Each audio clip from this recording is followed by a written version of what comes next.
What's going on, guys? The market is selling off today, and it's not just crypto and crypto related stocks. We're pretty much blood red across the board. In this video, I'm going to talk about what's going on with Bitcoin, what's going on with the spot Bitcoin ETFs, what's going on with Bitcoin's chart. We're also going to talk about Cleanspark briefly, go over the chart there, and we're also going to talk about BitDigital. And first off, let's go over why we're tanking today. Well, we ended the first quarter of this year, and now we're beginning the second quarter in red as Treasury yields spike. And the yield on the 2-year Treasury, which is sensitive to Fed policy, jumped 9 basis points to 4.712%. After we got an unexpected rise in the reading of the ISM Manufacturing Purchasing Managers Index. The reading gave us an indication of manufacturing expansion. And this is the first time we've seen this since September 2022. And you might be thinking, well, why are stocks selling off if this is some good economic data? Well, this data supports Fed Powell's recent message that he stated on Friday, saying that the Fed doesn't need to rush to cut rates amid signs of a strong economy. We're kind of in that weird zone where a strong economy is bad for the stock market because of its reflection on rate cuts versus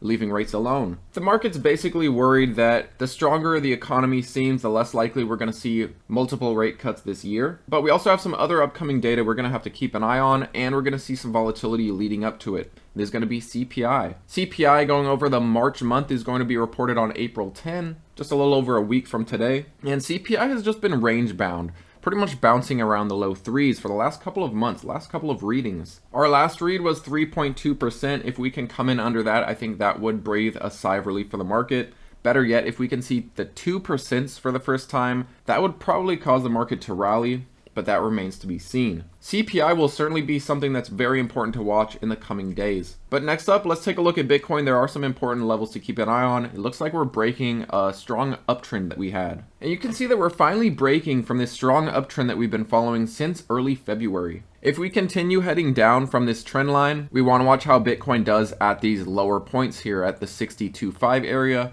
and at the roughly 61,000 area. If we do head lower, we want to see how these hold up as support. If we break these levels, we would be likely hitting new lower lows. Otherwise, if we bounce here, we are still setting new higher lows. And I have another pattern for you guys to keep an eye on. I think it's pretty likely we're going to follow this tightening pattern here.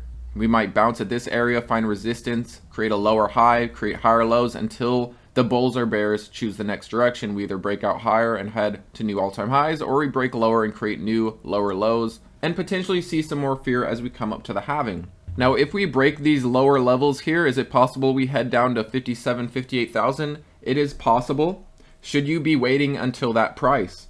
My opinion is no. My opinion is you have to buy any fear.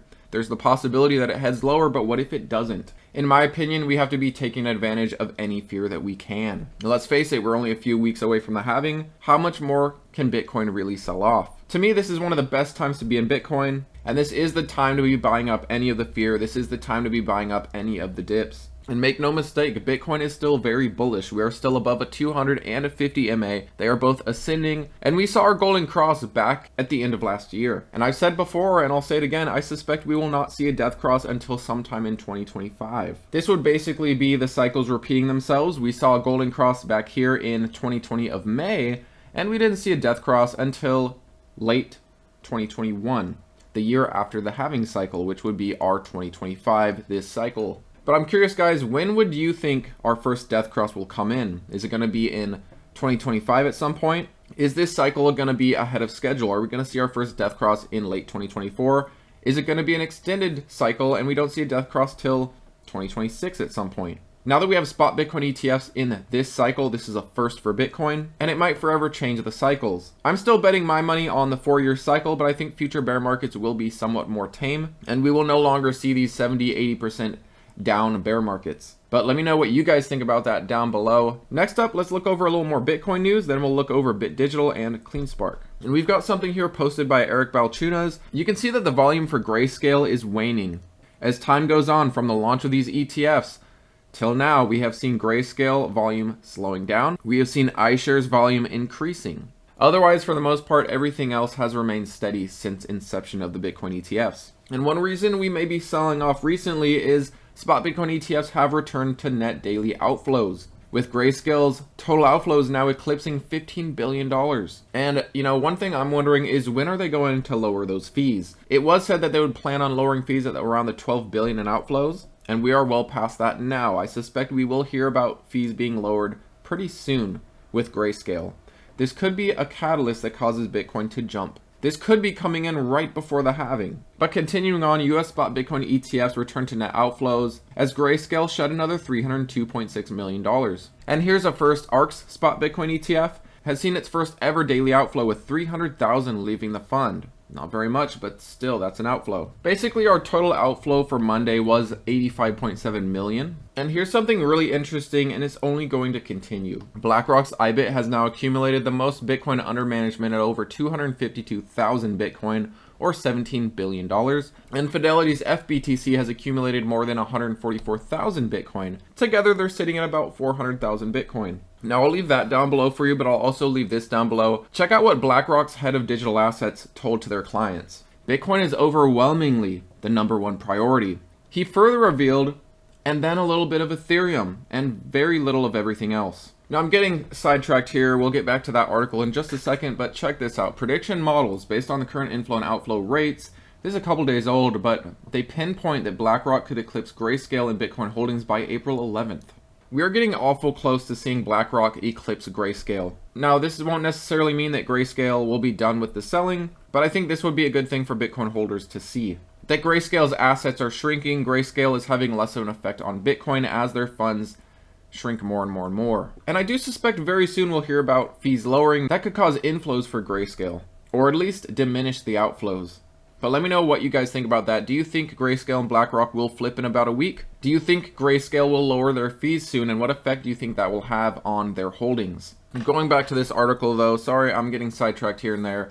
BlackRock's CEO Larry Fink said this week that he's very bullish on the long-term viability of Bitcoin, noting that iShares Bitcoin Trust is the fastest growing ETF in the history of ETFs, and nothing has gained assets as fast as IBIT in the history of ETFs. Now, moving on to BitDigital and Cleanspark. First off, BitDigital, keep an eye out for their mining update here.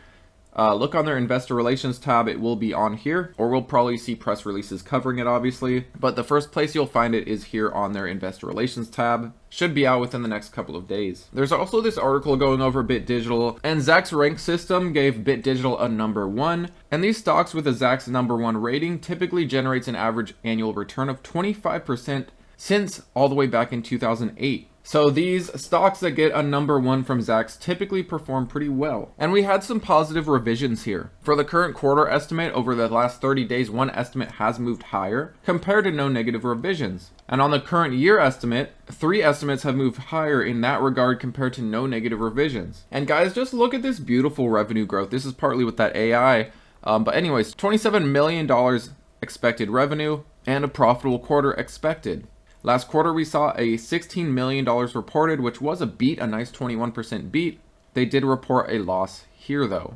If they can flip to profitability in this upcoming earnings report, this will be a huge thing for BitDigital. Now, looking at the chart, I expect us to continue to follow this pattern. We may come down and test this 240 area before bouncing again, but we are creating higher lows, we're creating higher highs. I would say that we broke this downtrend. We have been looking good lately. What we need to see, however, is a break back over the 50 MA sitting at 263. We are right by it. And also a break of the 200 MA sitting at nearly $3. We found kind of resistance there and we headed back down. If we can retest it and break that 200 and hold it, it's only a matter of time until we see these moving averages flip back to bullish and give us that golden cross. And to me, BitDigital is still a very attractive stock. It's up roughly 372% from the end of 2022, and we are still down roughly 50% from our recent peak. The value of BitDigital is cut in half from its peak. I would say the market has sufficiently priced this in for the halving rewards being cut. Can we drop more than 50%? Of course. But I would say there's a very attractive valuation ahead of the halving. Now, looking at Cleanspark, there's this debate whether Cleanspark will or won't hit $15. And I'll say this, no one knows whether it will for sure or whether it won't for sure. One thing I will say is Cleanspark is still very bullish, believe it or not. We are still above a 200 and a 50 MA. They are both trending upwards. They are still in the correct order. We are still above both of these moving averages. If we were to come down to 15, we would be testing the 50 MA. I think this would be a great place to pick up some Cleanspark. Looking long term, this is an okay place, but you might want to look for some lower prices. Reading the room, reading how sentiment is lately, I would expect us to head lower personally. I could be wrong. Cleanspark is now neutral on the RSI on the daily. I don't think it's a bad time to pick it up here. Cleanspark has also cooled off very nicely from being overbought on the weekly. Typically when you see an overbought weekly like this with Cleanspark, it's time to take some profits. We have seen when we get to these overbought levels, usually it's time to take a little profits on Cleanspark. It is nice to see that things have cooled down a bit here. And while I do expect on the short term us to potentially head down lower, we could potentially head to 15. I'm not saying whether it will or won't happen, but on the potential of heading down there, it would be a great chance to buy. I personally don't find it likely that we're going to head down to the 200 MA. I know we're looking at the 4 hour, but on the daily, the 200 MA is sitting at like $8. I find it unlikely we're heading that low. I find it also unlikely that we're going to fill the gap in the 10s. Let me pull out the daily so you guys can see it. Here's the gap. I find it unlikely we're going to head down there. If we did head down there, it could be the last good buying opportunity for Cleanspark this bull cycle. And I'll pull up the EMAs for you guys real quick before I leave, but you can see that we're still trending above these as well. We might come down and test our 50 MA here at about $16. Keep an eye on how we test that area. If we break this, we're probably heading down to the next lower levels of support, potentially first to 15, before testing lower levels if we do get down to 15. Regardless of what these Bitcoin miners do on the short term, you got to look at the big picture. The halving is under a month away. We are still only probably in around the middle point of the bull market, and there is still a lot of gains to be had in my opinion. We are getting towards the end. Let me tell you this, in my opinion, we are getting towards the end of these stocks being good buying opportunities. I know I've said that recently that these dips are buying opportunities. I won't be saying that for very much longer. The last buying opportunity may be right here. And another thing, regarding the dilution, keep this in mind. We're probably going to hear about an acquisition very, very soon from Cleanspark. They aren't just putting all this money together for no reason. Food for thought. Anyways, thanks as always for watching, guys. Let me know what you think about Cleanspark, Bit Digital. What other miners are you watching? Where do you think Bitcoin is heading before the halving? How low do you think we're going to go before the halving? And are you going to be picking up? Are you going to be waiting? Are you going to be shorting? Thanks again, as always, for watching, guys. Let me know what you're doing in the market. Always love hearing what you guys are doing. Thanks so much, and I'll see you next time.